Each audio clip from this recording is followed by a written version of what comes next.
Hello and welcome everyone. अगर आप teaching exams की तैयारी कर रहे हैं so you are in the right place. CTET exam की तैयारी कर रहे हो या आप किसी भी एग्जाम की तैयारी कर रहे हो, एग्जाम में क्वेश्चन पेपर सॉल्व करते समय 20-25 क्वेश्चन ऐसे होते हैं जिनका आंसर या तो आपको पता नहीं होता या फिर आप कंफ्यूज होते हैं कि कौन सा आंसर सही है। तो ऐसे सिचुएशन में बस एक ही चीज़ काम आती है, वह है तुक्का लगाने की ट्रिक, जो कि आज के इस वीडियो में आप जानने वाले हैं।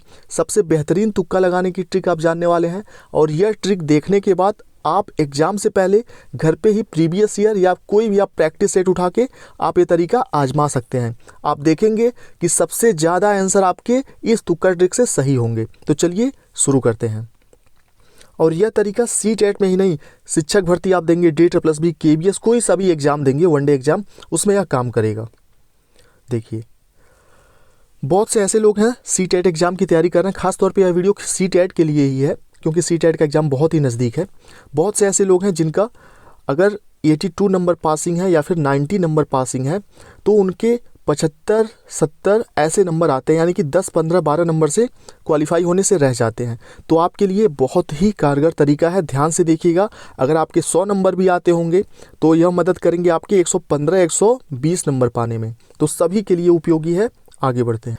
कुछ ऐसा OMR सीट होता है आपका, देखिए, तो ध्यान से समझिएगा। बहुत ही कम समय में चीज़ों को मैं क्लियर करने वाला हूं।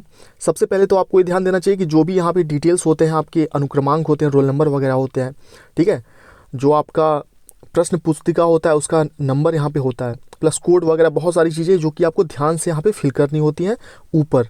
ये सब फिल करने के बाद बहुत ही ध्यान से, भले इसमें 5 मिनट एक्स्ट्रा लग जाए, लेकिन इसको सही से फिल करिएगा, नहीं तो पूरा OMR सीट, पूरा एग्जाम की तैयारी सब कुछ बेकार हो जाएगा अगर कुछ भी गलत होता है तो।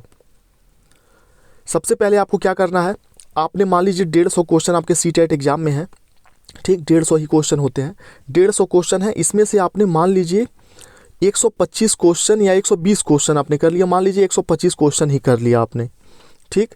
जस्ट यहाँ पे एग्जाम्पल के थ्रू मैं समझाने की कोशिश करूँगा, ध्यान से देखिएगा। 120 क्वेश्चन आपने कर लिया, उसके बाद आप देखते हैं कि 30 ऐसे क्वेश्चन बचते हैं या फिर 20 ऐसे क्वेश्चन बचते हैं जिसका आंसर आपने नहीं दिया है या कंफ्यूज हैं आप। तो सबसे पहले 5 मिनट भी अगर समय आपके पास बचा हुआ है, 5 से 10 मिनट, तो ये आप कर सकते हैं। आप 4 ऑप्शन होते हैं, A, B, C और D। चारों ऑप्शन को आपने ऐसे कहीं रफ पेज पे लिख लिया, A, B, C, D आपने लिख लिया।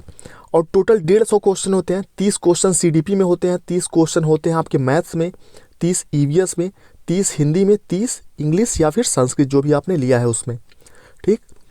सब में 4-4 ऑप्शन होते हैं, A, B, C, D, और टोटल 30-30 प्रश्न होते हैं। तो आप सबसे पहले CDP का उठाएंगे। CDP में आप देखेंगे कि कितने ऐसे ऑप्शन हैं जिस पे आपने A टिक किया है। तो आपने देखा CDP में कुल ऐसे 10 प्रश्न हैं जिस पे आपने A गोला भरा है। फिर आपने मैथ्स उठाया, मैथ्स में एक वाले ऑप्शन पे आपने कितने में गोला भरा है, आपने देखा कि मैथ्स में भी आपने 10 ऐसे क्वेश्चन हैं जिस पे A वाले पे गोला भरा हुआ है। उसके बाद EVS भी आपने उठाया, देखा आपने 3 क्वेश्चन पे A भरा है।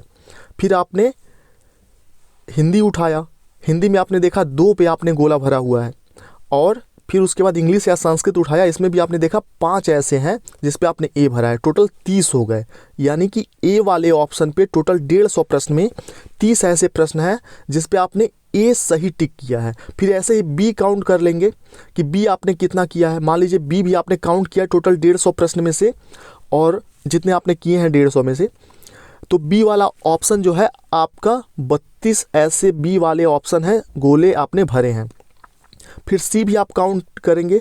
C में आपने देखा कि C में भी 27 या 28 क्वेश्चन आपने किए हैं लगभग। और D वाला भी आपने उठा के देखा, तो D में भी आपने देखा कि मात्र 13 या 12 ऐसे ऑप्शन हैं या फिर 10 ऐसे ऑप्शन हैं, चारों पोर्शन, पांचों पोर्शन मिला के CDP, हिंदी, इंग्लिश, जो भी है, ठीक है, कि सिर्फ 10 ऐसे हैं। चलिए इसको अलग से नोट कर लेते हैं साफ साफ। देखिए A, B, C और D, यही होते हैं 4 ऑप्शन। आपने देखा कि 32 या 33 A वाले ऑप्शन में आपने गोला भरा है, 30 आपने B पे, ठीक है, और 28 आपने C पे। लेकिन D वाला ऑप्शन पे सिर्फ 10 ऐसे हैं जिस पे आपने गोला भरा है, यानी कि A वाला सबसे ज़्यादा गोला भरा है आपने, B वाला उससे कम, C वाला उससे कम, लेकिन D में आपने सबसे कम गोले भरे हैं। यानी कि आपके हिसाब से सभी पोर्शन में D ऑप्शन सबसे कम सही है। तो बस लास्ट में अगर आपके 10, 15, 20 क्वेश्चन, जितने भी 15 या 20 क्वेश्चन बचे हुए हैं, सीधे सीधे आपको क्या करना है कि डी वाला ऑप्शन पे सिर्फ 10 पे आपने गोले भरे थे, डी जो भी बचा हुआ है डी, बस डी आप गोला भरते जाइए। डी जितने भी बचे हैं, डी आप गोला भरते जाइएगा। जितने भी बचे हैं लास्ट में सब पे डी ऐसे भर दीजिएगा, ठीक।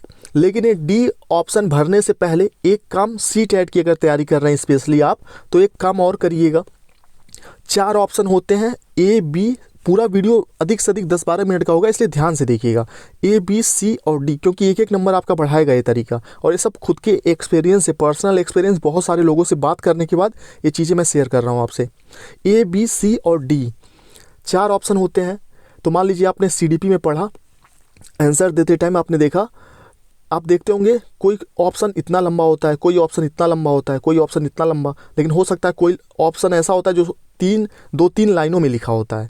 तो अगर तुक्का लगाना है तो उससे पहले ये भी देख लीजिए कि जो सबसे बड़ा, जिसमें सबसे ज़्यादा लंबा ऑप्शन हो, सबसे ज़्यादा लंबा आंसर हो, अगर आपको तुक्का मारना है तो हमेशा उसी को तुक्का मारिएगा जो सबसे लंबा हो। मान लीजिए डी वाला सबसे लंबा है तो डी पे आपने गोला भर लिया, ठीक। तो मैक्सिमम चांस होता है कि जो सबसे बड़ा उत्तर होता है सी टेट में, सबसे लंबा, सबसे बड़ा आंसर होता है, वही सही होता है, ठीक। तो मान लीजिए आपने 120 क्वेश्चन अपने मन से किया था, उसके बाद 10 क्वेश्चन आपने लंबा आंसर देख देख के भर दिया, टोटल 130 हो गए, यानी कि 10 और हो गए प्लस। अब लास्ट में बचते हैं 20। तो जब लास्ट में 20 बचेगा, जो तरीका मैंने आपको बताया कि आप काउंट कर लीजिएगा, ए बी सी डी, ए में आपने 31-32 भरा, बी में आपने 30 भरा, सी में आपने 28 भरा, डी में आपने 10 ही भरा था, तो डी डी डी कर दीजिएगा लास्ट में जो बचेगा, ठीक। तो 2 तरीके हो गए तुक्का मारने के। लेकिन ये जो लास्ट वाला जो तरीका मैंने आपको पहले बताया था कि काउंट कर लीजिएगा ए कितने सही हैं, बी कितने सही हैं, सी डी कितने सही हैं, ये सबसे आखिरी में करिएगा। उसके पहले ही ये वाला तरीका अप्लाई कर लीजिएगा कि जो सबसे लंबा ऑप्शन होता है वही सी टेट में सही होता है। मैं आपको दिखा देता हूँ एग्जाम्पल के थ्रू। देखिए सी टेट का एक क्वेश्चन आपके सामने है, और यहाँ पे जो मैंने बातें बताई कि सबसे बड़ा ऑप्शन सही होता है, अगर आपको प्रश्न नहीं आ रहा है, आंसर नहीं आ रहा है, सबसे बड़े वाले ऑप्शन पे टिक कर दीजिएगा। देखिए 68 नंबर का क्वेश्चन है। क्वेश्चन क्या है इसको छोड़ दीजिए, जस्ट ऑप्शन देखिए। यहाँ पे बी ऑप्शन सही है, बी देखिए, आप देख सकते हैं कि बी ही सबसे बड़ा ऑप्शन होगा। यहाँ पे सी भी बड़ा है, ठीक है, लेकिन सी बी से बड़ा नहीं है। बी में ज़्यादा लंबे चौड़े ऑप्शन आपको दिख रहे होंगे, ज़्यादा लंबा चौड़ा शब्द दिख रहा होगा, लेकिन सी वाले में उससे थोड़ा सा छोटा है, तो यहाँ पे बी ही सही हुआ। यानी कि, और ये चीज़ पेडागोजी, यानी कि 75 अंकों का जो पेडागोजी आपका पूछा जाता है सी टेट में, उसमें ये चीज़ ज़्यादा काम करता है कि जो सबसे बड़ा ऑप्शन होगा, सबसे बड़ा ऑप्शन होगा, 90% से ज़्यादा चांस होता है उसके सही होने का। तो आप ये तरीका भी अपना सकते हैं सी टेट एग्ज़ाम में। कुछ और इम्पॉर्टेंट बातें हैं जो कि सी टेट एग्ज़ाम में अगर आप ध्यान रखते हैं, अपनाते हैं, तो डेफिनेटली आप बहुत ही अच्छे अंकों से क्वालिफाई करेंगे। उसको देखते हैं। एक और एग्जाम्पल है आपके सामने, देखिए सबसे बड़ा ऑप्शन सही होता है। ऐसे बहुत से क्वेश्चन आपको मिलेंगे। 94 क्वेश्चन में, क्वेश्चन नंबर 94 में देखिए ए ऑप्शन सही है, और आप देख सकते हैं ए बी सी डी में सबसे लंबा चौड़ा बड़ा ऑप्शन कौन सा है, ए ही सबसे लंबा चौड़ा है, बाकी बी सी और डी छोटे ऑप्शन है। ठीक, समझ गए होंगे इस चीज़ को कि जब भी आपको तुक्का मारना हो, क्वेश्चन ना आए आपको, तो सबसे लंबे ऑप्शन पे आप कर दीजिएगा। ठीक, 150 क्वेश्चन में से ऐसे कम से कम 20-25 क्वेश्चन होंगे, कम से कम 20 ऐसे क्वेश्चन तो होंगे ही जिसमें सबसे बड़ा ऑप्शन वाला आंसर सही होगा। ठीक, हो सकता है इस क्वेश्चन का आंसर आपको आए भी, तो आएगा तो तब तो आप ए सही करेंगे ही, लेकिन ना आए उसकी दशा में मैं बता रहा हूँ कि सबसे बड़ा ऑप्शन सही होगा। चलिए, और अभी भी अगर आपको कोई भी कन्फ्यूजन है तो आप नीचे कमेंट बॉक्स में कमेंट करके बताइए, मैं ज़रूर रिप्लाई करूंगा। आपके जो भी आपका कन्फ्यूजन है उसको दूर करने की पूरी कोशिश करूंगा। ठीक है, एक बार और समझ लेते हैं। देखिए, आखिरी में एक बार रिपीट कर देता हूं मैं चीज़ों को। सबसे पहले जब आखिरी में सब कुछ सारे ट्रिक वगैरह अपने खुद के लगाने के बाद आखिरी समय आ जाएगा, 5-10 मिनट का समय बचेगा। अब आपको लगेगा कि क्वेश्चन पढ़ के भी समझ में नहीं आ रहा है, सबसे लंबा ऑप्शन भी नहीं समझ में आ रहा है कि इसमें सही है कि नहीं है। अब क्या करें, तो लास्ट में ए बी सी डी ऐसे लिख लीजिएगा एक रफ पे, और फटाक से काउंट करिएगा कि जैसे देखिए यहाँ पे देखिए इतने में देख लीजिए आप कितने ऐसे ऑप्शन है जिसपे ए सही है। तो दूसरा क्वेश्चन का ए सही है, 1 हो गया, 2 3 4 5 6 7 8। ठीक, 8 हो गए। इसमें भी आप काउंट कर लेंगे, 9 10 11 12 13 14, 15, 16, 17, 18। ठीक, इसमें देखिए 19, 20, 21, 22, 23, 24, 25, 26, 27, 28, 29, 30। ठीक, 31, 32, 33, 34, 35, 36, 37, 38, 39, 40, 41। ठीक, 41। ये जिसका भी OMR सीट है इसने बहुत सारी गलतियां की हैं, क्योंकि कभी भी किसी भी दशा में आप कोई भी प्रीवियस ईयर उठा के देख सकते हैं, 33, 34, 35 क्वेश्चन से ज़्यादा कोई एक ऑप्शन सही नहीं होता CTET एग्ज़ाम में या किसी भी एग्ज़ाम में। 33% का रेशियो होता है कि मैक्सिमम कोई एक ऑप्शन 33% ही सही होगा। इसीलिए यह ट्रिक काम करता है। यह ट्रिक क्यों काम करता है?